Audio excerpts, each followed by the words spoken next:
उत्तर प्रदेश के बांदा में आयोजित बागेश्वर धाम की पंडित धीरेन्द्र कृष्ण शास्त्री की कथा के दौरान एक मासूम बच्चे का सवाल पूरे पंडाल में हंसी और आनंद का कारण बन गया।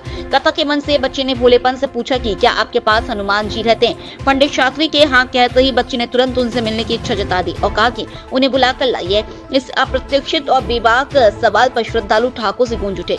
पंडित धीरेन्द्र शास्त्री ने भी मुस्कुराते हुए मजाकिया अंदाज में जवाब दिया कि हनुमान जी की कोई अंकल नहीं है जिन्हें ऐसे ही बुला लिया जाए। पूरे संवाद के दौरान माहौल पूरी तरह हल्का और खुशनुमा बना रहा। अंत में उन्होंने बच्चे को बागेश्वर धाम आने का न्योता भी दिया, जिससे कार्यक्रम और भी यादगार बन गया। मेरे पापा बहुत धंधे और लड़ाई करते हैं और खिलाते नहीं है और फोन चलाते बहुत ज्यादा। किसकी शिकायत बता रहे हो बेटा? कौन? मध्य प्रदेश के छतरपुर जिले में भूमाफियाओं का एक हैरान कर देने वाला मामला सामने आया है। यहाँ एक ऐसे व्यक्ति को कागजों में जिंदा दिखाया गया जिसकी मौत 20 साल पहले हो चुकी थी। वर्ष 1990 में शासन ने राम सेवक तिवारी को खेती के लिए जमीन का पट्टा दिया था, लेकिन 1996 में उनकी मृत्यु हो गई। नियमों के अनुसार जमीन को सरकारी रिकॉर्ड में वापस दर्ज होना था, लेकिन ऐसा नहीं हुआ। साल 2013 में भूमाफियाओं ने फर्जी दस्तावेजों के जरिए राम सेवक तिवारी को जीवित दिखाकर जमीन की रजिस्ट्री निजी लोगों के नाम करवा दी। जमानत पर बाहर आने के बाद इन्हीं आरोपियों ने उसी जमीन को दोबारा करीब 2 करोड़ रुपए में बेच दिया। प्रशासन और पुलिस अब पूरे फर्जीवाड़े की जांच कर रही है।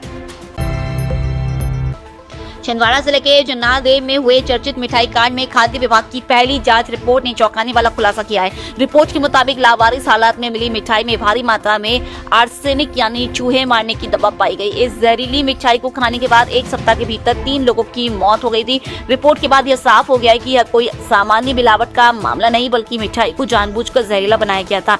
पुलिस अब इस घटना को साजिश मानकर जाँच कर रही है और आरोपियों की तलाश तेज कर दी गई है। टीकमगढ़ जिले के बड़ा गांव धसान थाना क्षेत्र में एक दर्दनाक सड़क हादसे में युवक की जिंदा जलकर मौत हो गई।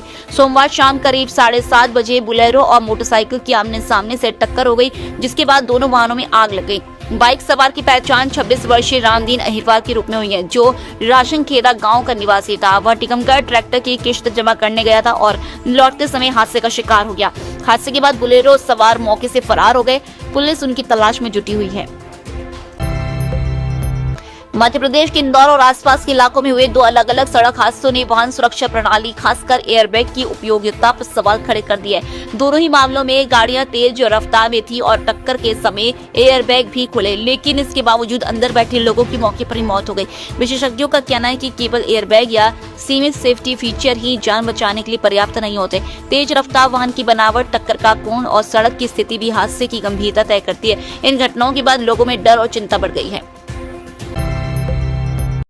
ग्वालियर के उटीला इलाके में पड़ोसियों के बीच हुए मामूली विवाद ने हिंसक रूप ले लिया। सोमवार दोपहर हुए झगड़े के बाद शाम को एक पक्ष ने अपने दोस्त और रिश्तेदारों को बुला लिया। आरोप है कि हमलावरों में गैंगस्टर हरेंद्र राणा का ममेरा भाई भी शामिल था, जिसने पहले मारपीट की और फिर कट्टे से फायरिंग कर दी। घटना का सीसीटीवी फुटेज भी सामने आया है। गोलीबारी के बाद गाँव में दहशत का माहौल है। पुलिस ने मामला दर्ज कर एक आरोपी को गिरफ्तार कर लिया, जबकि अन्य की तलाश जारी है। मध्य प्रदेश में कड़ाके की सर्दी से फिलहाल कुछ राहत मिली है। बीते 2 दिनों में न्यूनतम तापमान में करीब 4 डिग्री की बढ़ोतरी दर्ज की गई है और दिन में धूप निकल रही है। हालांकि मौसम विभाग ने जनवरी के आखिरी सप्ताह में ठंड के एक और दौर की चेतावनी दी है। पश्चिमी विक्षोभ और साइक्लोनिक सर्कुलेशन के कारण प्रदेश के कई जिलों में बादल छाए हुए हैं। 23 जनवरी के बाद ग्वालियर, चंबल, रीवा और सागर संभाग में बादल और हल्की बारिश की संभावना जताई गई है। मौसम वैज्ञानिकों का कहना है कि अगले कुछ दिनों में स्थिति और साफ हो जाएगी।